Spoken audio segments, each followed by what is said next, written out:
Hey, it's Lynn. Hey, it's Tanya. So we want to share a meditation today. That was actually a lesson from Archangel Michael that was given to me as a simulation that I was asked to share with you all a year and a half, almost actually 2 years ago. And he's been pushing, pushing, pushing for me to get this out, and I haven't done it because every time I talk about it, it makes me cry. So we're going to push it out today.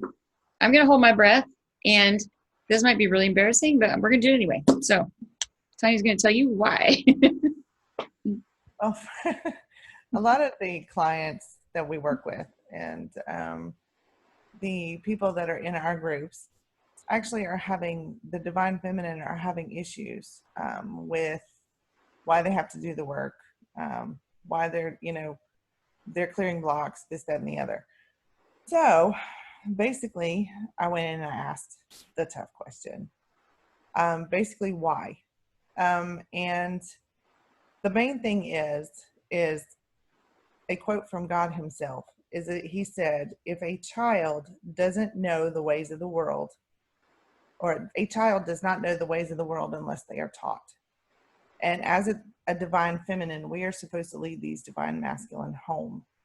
And basically, this actual simulation that Lynn is talking about is it gives the perspective from the divine masculine and what exactly we're supposed to do to lead them to us and to help them home.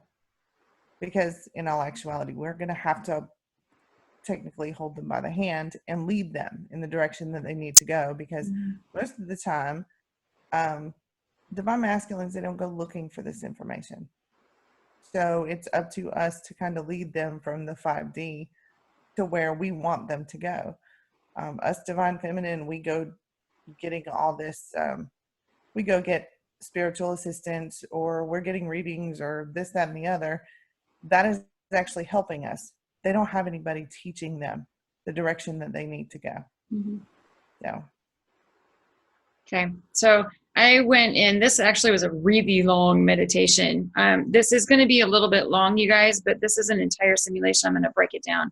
This almost was like 8 hours long, and I covered a lots of shit. So basically, I was in a place way back in the day, and it was a place that I see a lot of the DFs in right now.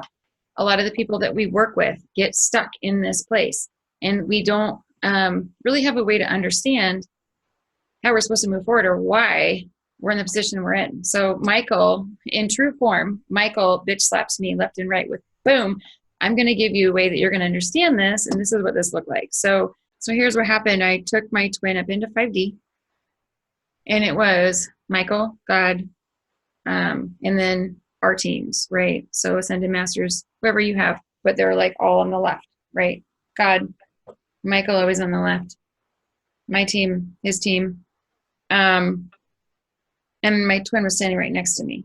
And so I'm asking my twin, I'm like, what is it going to take? Like, what is it going to take to move forward? What's it going to take? We got a karmic involved.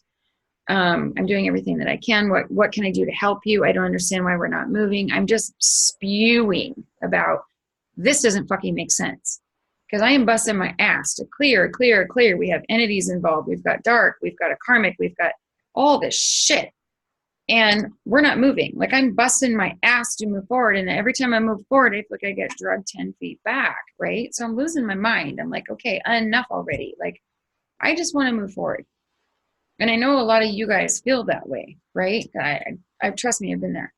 And so my twin was just shut down. Like, he's standing there and he's like, he goes like this, where he's like, he just kind of gets blank. Like, well, I mean, what the fuck do you say when you've got your twin standing there, like, confronting you about shit like this? He kind of lost it. He kind of went numb.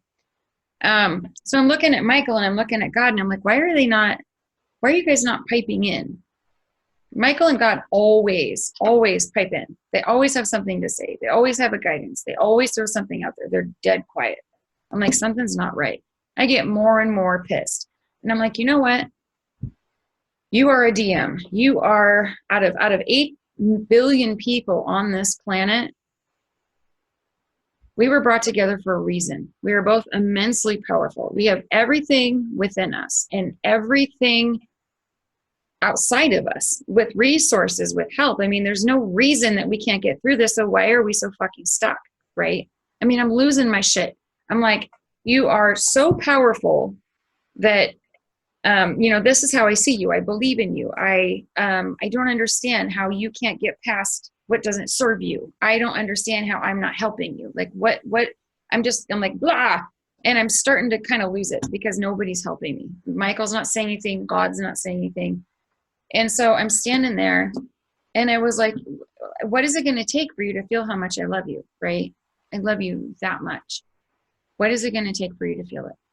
And all of a sudden, I'm on a track. Okay. I'm on this track. And from what I understand, this is kind of how this goes down. So you're on a track and it's like you have all of these laps around the track, right? Well, all of these different laps, it's like you have a relay team that you're running with. You have a team that you're running this race with on this track. It's like a marathon, right? So you have 26 laps around this track, let's just say. Well, the first 25 are all your old past lives, right? You run those separately from your twin. But the very last round on this track is the one that we're in. This is this lifetime. This is the end times, right? This is our union reincarnation is in this last lap on this track. And the goal is to get across the finish line together. So we're not going to start on the start line together, but we're going to end up there. And it's our job to figure out how we're going to find each other, combine all of the hurts and the pains and the injuries and everything that's happened to us through all of these other 25 laps around this track and help each other get across the finish line at the same time. That's our goal, right? So I'm running by and I see my twin running by with his karmic, right? And as you move through this lap, right, you have a karmic that comes and goes or whatever. They have a karmic that comes and goes, right? You might pass them a few times, stop and get water, keep going. You might go through hurdles, or you might have different obstacles in this track that you might catch up to each other, you may not, right? It's kind of like what Michael was showing me is the twin journey, right? So at this particular moment, I'm on the track. I see my twin with his karmic. And when he sees me and we recognize each other, a hurdle comes up and he was like that. And he smacks into this hurdle and he falls down. She starts laughing at him. I'm not saying that this is his karmic doing this. I'm saying this is a representation of this relationship and the dynamic, right? So whatever I say about what the karmic does, whatever I say about, what my karmic did or whatever, really it's just a representation of somebody in this position. I'm not saying it was necessarily my twin's karmic at the time. We're not going there. So I'm not discussing her character, any of that. I don't know. And it's not for me to know. So beyond that. Right. But from a general sense, what I saw was my twin sees me. We identify that we're supposed to be on this journey together, right? We identify that's my teammate. That's my teammate. I have to cross the finish line. If we got a 3-legged race, this shit, we're crossing this finish line together. Mm-hmm. So I see him. He's running along with the karmic. He sees me and he hits a hurdle, like smack head on. Boom. He falls down. He injures himself. Now he's got an injury. Needs medical assistance. The karmic is making fun of him, emasculating him. He's not man enough or whatever. I'm looking at him like, I could help you, but you've got somebody already there help, like you're being helped. Like, I'll do whatever I can. I'm aware, but you're good. Okay. You got your teammates good. So I keep running, right? I hit a point where I've got a karmic only for a little. He wasn't even a karmic. It was like somebody that was there, good friend, whatever. Right. I had a point where I hit a hurdle because of my karmic. There was somebody in my life that was preventing me from, seeing my twin on like really important times we could have gone together. This guy prevented it. And so there's this hurdle. So I smack a hurdle. My twin sees it. afterwards, my twin, you know, kind of runs by, we're getting water together on the track. And my twin tells me, because like he's supposed to do, he's supposed to help me and guide me. And he's like, you won't have to worry about that hurdle if you get rid of the person. Like if you're not involved in a dynamic that doesn't work for you, then there's no hurdle. Mm-hmm. And I was like, well, you're right. Thank you. Like, I get that. Right. I got that person out of my life, but it took me a long time. So as I was getting him out of my life, there were constantly hurdles coming up. I would break an ankle. I would get smashed in the face. No matter what it was, right? I mean, you can look at these physical ailments as representations of, you know, I got a wound, or I got a core wound, or I got a block, or it triggered me in PTSD, or whatever the fuck it was. Every time I hit a hurdle and I wasn't dealing with it, it's another wound, it's another block, it's another whatever it was that needs to be addressed, right? So kind of how this happened was I started getting kind of frustrated. Like it showed, Michael brought me to this place in the track. I'm just chugging along and I'm like hauling ass, and I got rid of my karmic, so I got no more hurdles. And I had some PTSD hurdles and I got past them. I cleared them. All of my wounds, all of my wounds, all of my blocks, like all of my stuff. I'm trucking along. I'm like just hopping ass. But I keep seeing my twin hit these hurdles. Boom, boom, boom. Like he keeps hitting the hurdles, and I keep watching the karmic pick him up and scrape him off. And then him and I would end up at the water station. And he's like, oh, I just really like, we really, really bonded. Like we really, really wanted to get across this finish line. But I couldn't figure out what the fuck was going on. He kept running. I was getting frustrated because I'm like, he's still running with the karmic, but I don't understand why. But what I did not know at the time was, okay, let's talk about dark. People don't want to talk about dark. But if you think about, you're a twin, and when you clear your blocks and you mirror those same blocks in your twin, and you're also clearing your twin's blocks, you clearing all your blocks, you should be clearing your twin's blocks, right? If you're working on all your shit, you should be clearing your twin shit. Mm-hmm. Problem was, everything I cleared, everything I busted, I cleared endies, I cleared this, I cleared that, I could blah. I like busted my ass to clear everything out. And my twin was hitting these hurdles left and right, left and right, left and right. Every time he would move, he'd hit a hurdle. Boom, boom, boom, boom, boom. He's breaking angles. He's breaking his nose. He's hitting this. He's hitting that. Every time he fucking moved forward, that man would hit a hurdle. And I'm like, what the fuck is going on?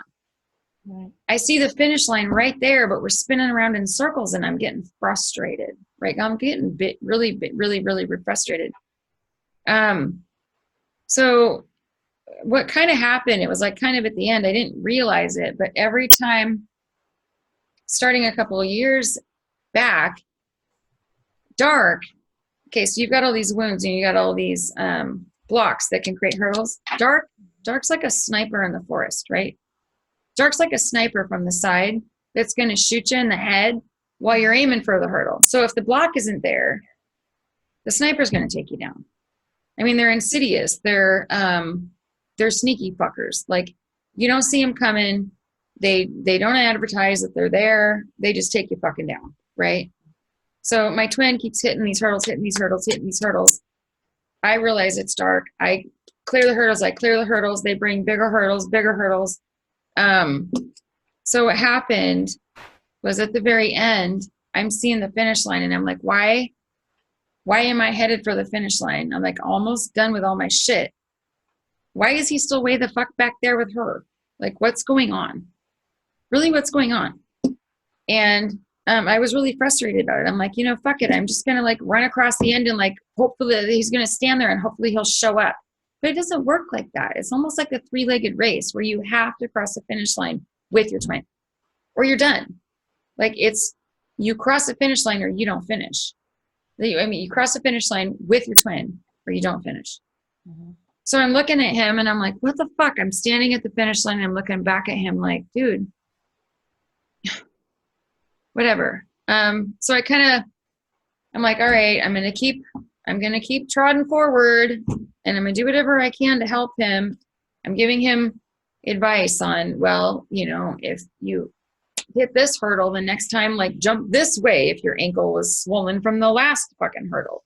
Or if your neck hurts from that hurdle 2 hurdles back, this time do it this way, right? Like I'm doing whatever I can to guide him through these hurdles, but every single time it's like smack and he goes down. So I'm like, holy shit, this man's beat to hell. It got to the point where I'm kind of towards the end. I'm looking at the finish line, I'm looking back at him, and he's running for it, and he's running for it, and he's running for it. And I really felt like, I think he's got this. I'm like, you can do this. And I'm sending him, you got this. Like, fucking jump that shit. Do it. You got this, right? Mm-hmm. And so he goes flying. He's like, just, like fucking hauling ass to get over that hurdle. And he just put his whole 100% into getting over this goddamn thing. And the minute he hit the air, it was like, I mean, it was like that. It was so loud. It was like a don't. Like if you can imagine, like a train hits a person. Or if you can imagine, okay, you're in a boxing ring with Rocky, right? It was that bad. It was this sound that made me go, like, and I flipped around really quick and I was like, what the fuck? And I turn around and my twin had hit this thing so motherfucking hard. Like this thing was so hard. It wasn't just the hurdle, but Dart got him from the side, like shot him and hit it at the same time. He was so fucked that when he hit this thing, he hit it so hard that his body just dropped like in a pile, like when you collapse. Like imagine somebody falls out of a building and they land like this, like all twisted and tweaked. You look like it looks like a white outline of somebody that died in the street in a shooting or some shit with their legs all twisted around. Like he had no control. It was so traumatic. I looked at him and I went, oh my fucking God. He's laying there all just tweaked and twisted. And he looks up, he like on the ground, he looks sideways. His face is on the ground. His whole face is beat to shit, right? Mm-hmm. It looked like he'd been in a ring with Rocky, like his eyes all swollen. He's got blood pouring out of his face. His lips are tweaked. His teeth are hanging out. And he only can see me like on this little squint of the eye. Like he's got his face smashed into like the fucking concrete on the ground, or not the concrete, but the gravel. Mm-hmm. And he's laying there like this and he's looking at me. And I looked at him and I went, holy shit. And I turned around and I ran across the finish line. So he's laying there on he's laying there on this track, just beat to shit. I see his karmic walk up to him and be like, well, if you were a real man, you'd have cleared this hurdle and gone across the end and like made us all proud and you this and you that. And it was just like this emasculation from hell. And she started laughing at him and calling him a loser and all this kind of shit. And she kind of like didn't take care of him at all. I'm seeing him mangled like on his side. So I'm seeing this and he's watching me, like he's laying mangled in a pile and he's watching me walk away. Mm-hmm. I leave, I cross the finish line and he watches me walk up this hill on the side where there's a lot of people that are like spectating all this kind of shit. So they're up on the hill. And he watches me kind of walk up there and then I disappear. I go out of sight, right? And he's just laying there and he kind of gives up. And it's so fucking sad. Because he can't move. Nobody's helping him. The karmic has deserted him because he's not worthy, right? He's not good enough. He's not the man she wanted him to be and all this kind of shit. And he thought that I had gone across the finish line and left him. But really what I was doing is I come back. I had gone to get wrapped some blankets and some water and some Band-Aids and some first aid and all this kind of shit. I saw how mangled he was. And I had gone to get blankets and all this stuff for him. So I come back and fuck this. I can't get through it. It was horrible. So I come back and, just kind of help him sit up and I wrap my legs around him and his face is like all beat up, right? So he's like, it's it's bad. It's like when somebody's body's broken. That's how bad it was. Some of our DMs kind of feel like that, you know, where it's like they've been through shit. They've been through hell. They've been beat to a pulp. They've been emasculated. They've been told they're not worth a goddamn, or not worth a shit, or you're not serving me, or you're not, you know, you're not living up to what I need you to be, or you're failing me, or you're disappointing me, or something like that. I mean, it's all they fucking hear. They hear it from the karmic, and then they hear it from us because they're not showing up for us the way we want them to, right? So finally, I'm looking at him on the track, and he's just like, I mean, he's a bag of bones in a pile with a beat up face. And so I prop him up. So he's sitting up. I wrap my legs around him to hold him up. And I grab him around there, and I put his head on my shoulder, and I just put the blanket around him, the wrap blankets around him. And we sit there on the fucking track. Because I'm like, I'm not leaving you until you're done, till you're okay, right? I don't care. He's like, well, don't you want to go across the finish line? And I was like, well, I'm not going.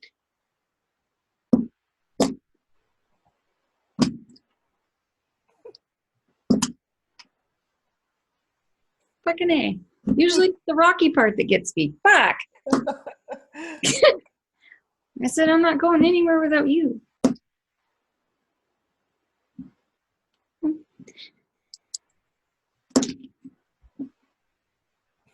And it sucks because the karmic shows up, and she's like, well, and she shows up with some of her friends, and she's like, you know, if you can't get off your ass and move. And it was, you know, a lot of that, and some of it was even, then she saw me sitting there, and I'm like, I'm not leaving this man.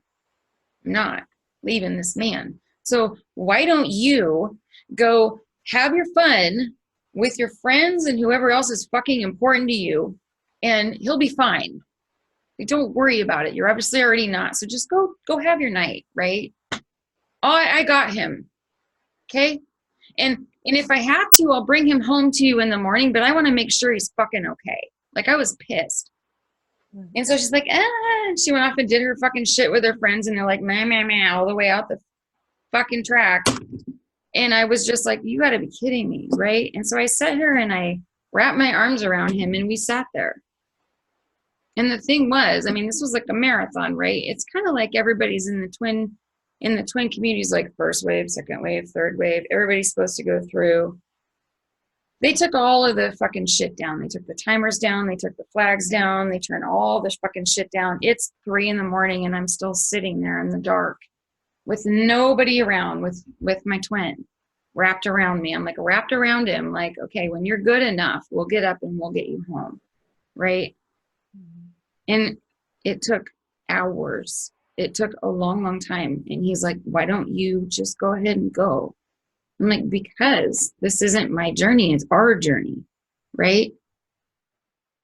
And it sucked because I just sat with him. Anyway, I sat with him on that track until probably dawn. It was probably dawn. And made sure he was okay. And when he had enough strength to be able to get up and walk, then we got up and we walked. And I don't even know where we went after that. But the whole point was, you know, we did go like across the finish line or whatever. I don't know what that meant. But the whole point was, I'm not going across that finish line without him. Right. Right. So, it kind of drew home a lot of things to me, because that's how I see my twin. It's like, I don't care who's shooting at you, who's shooting at me. I don't give a shit what hurdles you got coming up. I'm not going to leave you in this shit, right? Because this is our journey. This isn't my journey. This isn't your journey. This is our journey. This is a 3-legged race, right? And so it's going to take 2 of us to get across that finish line. And nobody else is going to fit that shoe for you. Nobody else is going to fit that shoe for me. Like, this is our race. This isn't somebody is going to pop in. Oh, let's talk about this, right? there are so many people that I saw, and Michael even showed me this afterwards. This was a long time afterwards. I went back and revisited this. I'm like, Michael, what else do you got to say about this? And you guys are going to hear us bitch and moan about walk-ins right now. There's thousands of them coming in because of the DFs who are like, I want to just run across this finish line myself. And then they expect to get a walk-in when their shit doesn't work. And God's like, and Michael is like, you know what? No, I'm not going to give you another man to replace you when you get across that finish line by yourself. I'm going to go back and give your twin a replacement who can get his ass off that pavement and help him across that line. Right. So for all of you DFs out there who are like, he's not doing no. I really want you to pay attention to, you're supposed to lead him across this line. You're supposed to guide him, support him, help him. You can't expect him to do that for you if you're not there for him, right? This isn't a one-man journey. This is a two-person journey. Tanya, do you have anything to add on that? I don't know. No, basically everything that right there is powerful in itself. The simple fact that this is our journey. This is our job. And I'm one of the first ones, if something's going wrong, to ask what I'm doing wrong. Mm-hmm. A lot of people aren't.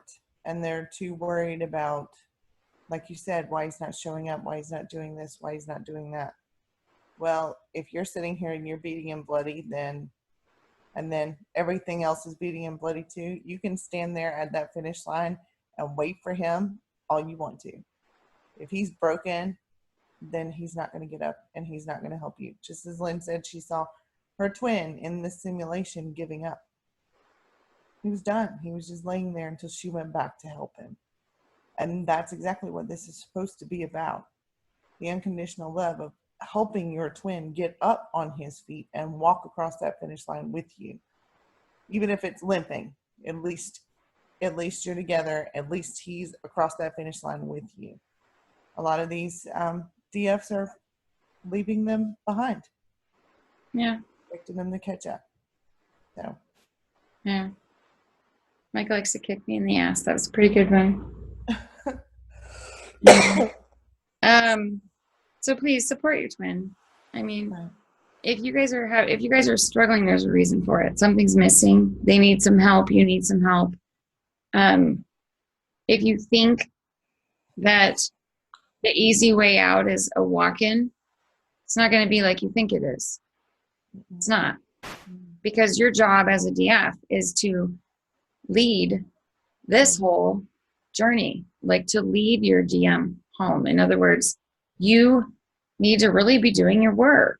Mm-hmm. And by doing your work, that means moving into a place of complete unconditional love. Like no matter what, like if that was your kid on the fucking track, do you think you would have just left him there and walked across the finish line and said, hey, somebody else go grab my kid? Mm-hmm. I mean, this sounds like the same thing when we're talking about dark. It's the same fucking thing as we're talking about dark, like last October. I was like, do you want to leave your dog out in the woods and just leave him there? Do you want to leave your kid at the kidnapper's house and be like, well, I got dinner? No. It's the same fucking thing. This is unconditional love. This isn't like you have a karmic.